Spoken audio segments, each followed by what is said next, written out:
En la onda estamos, las 12:46 y les decía yo que hoy queríamos hablar de arqueología y de mitología, porque al fin y al cabo es de lo que se trata. Miren, el pasado fin de semana tuvimos una jornada de puertas abiertas en Terrinches para ver esos yacimientos arqueológicos y anticipadamente saben que nosotros tuvimos por aquí por la emisora a Luis Benítez de Lugo, no en su faceta de arqueólogo, sino en la de político, pero sí que hablamos de arqueología.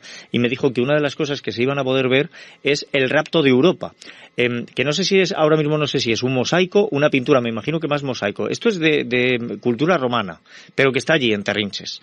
Y además bien conservado, como todo lo que tienen en Terrinches. Yo no sé cómo se las apañan. Don Luis Benítez de Lugo, bienvenido, ¿qué tal? ¿Cómo está? Pues estupendamente, gracias Emilio, encantado de hablar con vosotros de nuevo, de arqueología, sí, esta vez.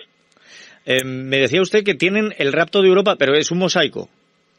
Es un mosaico, es un pavimento, exactamente. En el mundo romano, pues la gente que tenía posibilidad, normalmente en las ciudades de aquí del sur de Castilla-La Mancha y de todo el imperio, no vivía necesariamente en las ciudades, sino que hay un fenómeno y es que salen de las ciudades porque en las ciudades se empieza a no vivir tan bien como podrían vivir quien tiene una posición social elevada, porque en las ciudades pues hay veces que las aguas sucias van por la acera, está todo embarrado, hay carros por las calles que de repente te dan un golpe y te amputan miembros. Esto hay relatos de esto en el mundo romano, ¿no? Y entonces pues la gente vive en villas que son grandes cortijos en el campo con su gente, sus esclavos también, y dominan, tienen una explotación agropecuaria y dominan un territorio y surten de productos agrarios a las ciudades. Y en torno a Mentesa Oretana, que es la actual Villano de la Fuente, había una serie de villas también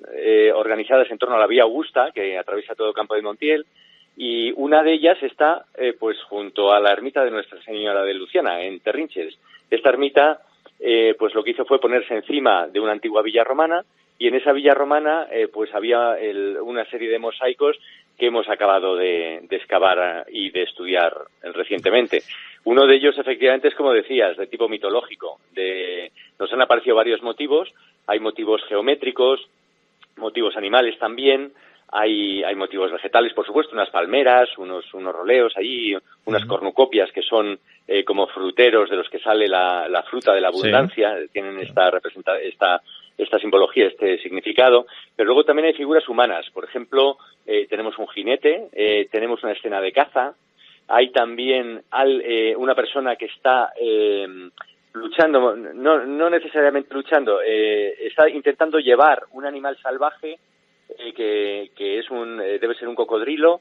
Es frecuente que estas fieras que había en África y que se traen a Europa para como símbolos de conquista, sí. Además, los romanos, allá por donde pisaran, se solían traer fieras para darle a sus vecinos la imagen de qué lejos hemos ido, que estos animales no los habéis visto, y además hemos conquistado incluso el mundo salvaje de esta zona, ¿no? Exactamente, sí. O sea, ya no tenemos en Ciudad Real solo el cocodrilo del Viso, sino que ahora hay uno en Terrinches también, aunque sea el mosaico más antiguo que el del Viso, por cierto. Sí, pero bueno, lo que llama la atención sobre todo es el tema del rapto de Europa, primero porque no está en todos sitios, y segundo porque algunos de los que se conservan no están muy bien, no están en muy buen estado, pero creo que el que tienen ustedes en Terrinches está por encima de la media. Sí, desde luego, es una escena muy bien conservada. El mosaico de Terrinches, como consecuencia de estar en una zona periurbana, pues está dañado, pero concretamente esta escena se conserva muy bien. Y eso nos permite saber que es Europa. Este mito consiste en lo siguiente, o relata lo siguiente. Había una mujer que es Europa y pues un dios se encapricha de ella, pero a ella pues no le gustaba nada a Dios, que era Zeus concretamente. Y entonces pues dentro de las facultades de Dios está transmutarse, y lo que hace es convertirse en un toro blanco muy manso que se acerca a ella, ya le cae simpático, y entonces pues no le identifica con Zeus, y es más, se monta encima del toro. Y entonces el toro, caminandito, pues la rapta y se la lleva a Creta y a otros sitios, ¿no? Entonces, bueno, pues esta es la escena del rapto de Europa, con una mujer encima de los cuartos traseros de un bóvido, pálido, blanco, es como dice el mito que era, y ella lo único que lleva, está desnuda, y ella lo único que lleva es un pañuelo que agita con las manos al viento, ¿no? Básicamente. Y se ve muy bien esta especie de fular en sus manos, y a la mujer desnuda y los cuartos traseros del toro, la verdad. En contretas como esta es con las que Zeus luego iba teniendo hijos semidioses por todos sitios. Sí, esto es. Porque luego el mito continuaba. Luego, una vez que llegan a Creta, Zeus sí adopta la forma humana y ella no, en fin, bueno, todas estas cosas que solía hacer Zeus por su conducción de Dios. Ahora, a mí lo que me interesa no está en Creta, está aquí, que es dentro de este pavimento, ¿esto da indicios de algo? O sea, quizá ese lugar era una residencia de alguien con ciertos posibles, con cierto nivel. Pues sí, y además es muy interesante relacionarla con otro yacimiento que está muy cerquita, también en término municipal de Terrinches, que se llama La Ontavia. Porque en La Ontavia, que llevamos excavando e investigando años, están las termas más grandes del sur de la meseta, con 3 hornos. Normalmente las casas de las villas y las casas de los ricos que tenían termas tenían un horno para calentar pues esos baños calientes. Pero esos que hay en La Ontavia tienen 3. Sin embargo, en La Ontavia no hay mosaicos. Nos da la sensación de que es un lugar puesto al servicio de esa infraestructura viaria que es la Vía Augusta, y entonces estas villas que están alrededor de esas grandes termas lo que tienen es a los ricos viviendo allá, realmente. Son estancias organizadas en torno a un patio.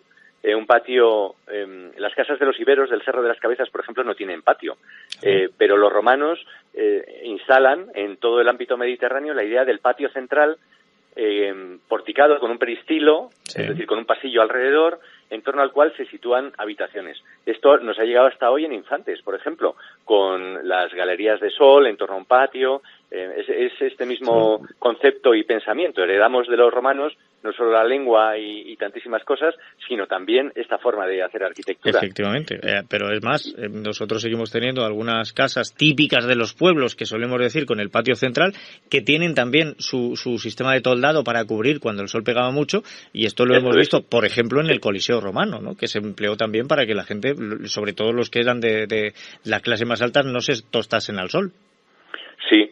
Sí, esto es.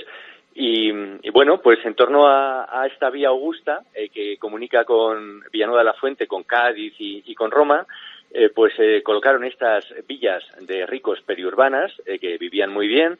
Y bueno, pues la de Terrinches no es la única. Cerquita en Albaladejo hay otra con unos mosaicos también que están fantásticos, que están en este caso en el Museo de Ciudad Real, y se puede ver unos felinos, una especie de panteras o leopardos. Estos leopardos, probablemente los tuvo el señor allí, en una muestra de su poderío. No tenía gatitos como mascotas, sino para demostrar su poder, tenía estos leopardos allá, y los puso como si fuera una fotografía en su alfombra de su salón. Como hoy en día tenemos 2 leones a las puertas del Congreso. Es decir, sí, algo así. Es mostrar poderío. Pero yo no quiero que la gente se quede con la idea de que simplemente esto era una muestra de poderío social y económico, porque estas villas que estaban en torno a las grandes vías romanas servían también de hospedería. El hecho de que esta además sea tan grande nos habla de que era una vía muy importante para el comercio y para el correo. Efectivamente, así es. Esto le supuso un problema porque mientras existió la Pax Romana y el imperio estaba más o menos controlado y todo iba adelante y funcionaba y había un ejército que garantizaba la estabilidad y demás, pues bien, podían vivir al lado de la autovía sin mayor problema esta serie de personas. Pero cuando vienen los bárbaros precisamente usando la autovía y se bañan en las termas y asolan todo esto, pues realmente es un tipo de poblamiento que fracasa. Es decir, se abandona en general, y allá donde había antes villas romanas, es el caso por ejemplo de Terrinches, la gente lo despuebla eso, se va un poquito arriba en cota, es decir, sube de altura, se fortifica una fuente normalmente, como sucede en la plaza de Terrinches hoy, y construye una pequeña torre, como es el castillo de Terrinches. Pasa también en Albaladejo, que tiene su castillo, o en Puebla del Príncipe, que también tiene su torreón, ya de época medieval, y bueno, se despueblan estas villas romanas que están en llano y más desprotegidas, y lo que sucede es que como era tierra de antepasados y hay una memoria, empiezan a tener un carácter sagrado, y encima de ellas se construyen muchas veces ermitas. Es un patrón recurrente en Hispania y esas ermitas, pues en torno a ellas además se ponen los primeros cementerios de esas localidades. Y entonces de villa romana pasa a ser espacio sagrado con una ermita y funerario con muchas tumbas alrededor. Ya ven ustedes que nos desplazamos poco en nuestros asentamientos de vida y cuando lo hacemos con motivo.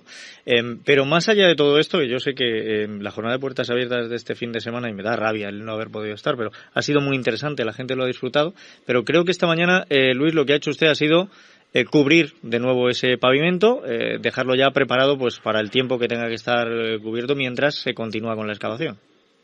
Sí, precisamente esta mañana hemos estado trabajando con arlita, es un conglomerado, son unas bolas de cerámica que pesa muy poco, pero tiene unas propiedades físico-químicas que lo hacen idóneo para la labor de protección del mosaico. Lo hemos puesto encima, primero un geotextil para evitar que salgan hierbas y que la arlita no esté en contacto directo con el mosaico, luego hemos puesto una capa de arlita, luego una capa también como el sombrajo, para que se me entienda, que transpira pero tiene otras propiedades diferentes encima de la arlita, y encima de eso una capa de puzolana, de forma que el mosaico en este momento está protegido y bueno, pues pendiente de que en el futuro haya una segunda fase que está ya programada, que vaya más allá de la conservación. En este momento ha finalizado con el mosaico protegido y habiendo frenado su deterioro, porque había raíces de árboles y estaba mal el pobre, pero solo hemos hecho conservación. El mosaico se extiende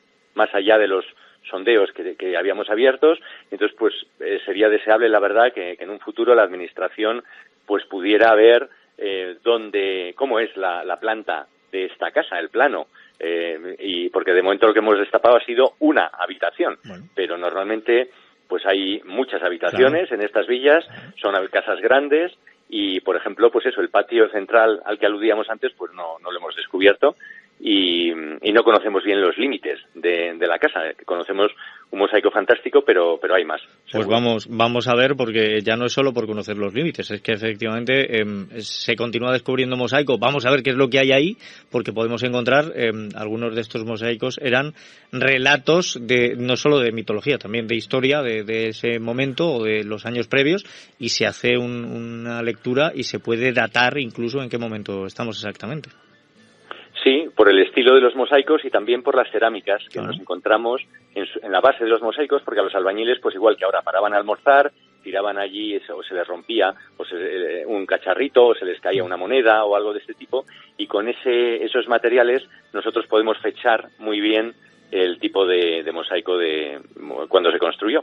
Efectivamente. Bueno, pues vamos a ver, desde luego a mí me sorprende mucho lo que están ustedes encontrando en Terrinches y me agrada, porque desde luego esto hace que también toda la Sociedad Arqueológica Internacional vuelva la vista hacia Terrinches, y creo que es importante que en esta zona se fijen porque tenemos mucha riqueza. Don Luis, gracias de verdad por haber estado con nosotros y por habernos hablado de todo lo que tienen allí, lo que se ha podido disfrutar en esta jornada de puertas abiertas, y seguiremos pendientes de ello. Gracias a vosotros, Emilio, y mi agradecimiento a la Corporación de Terrinches y especialmente a su alcalde, Nicasio Peláez, porque sin ellos nada de esto habría sido posible. Son un ejemplo a seguir, desde luego. Pues gracias, un saludo. Hasta luego.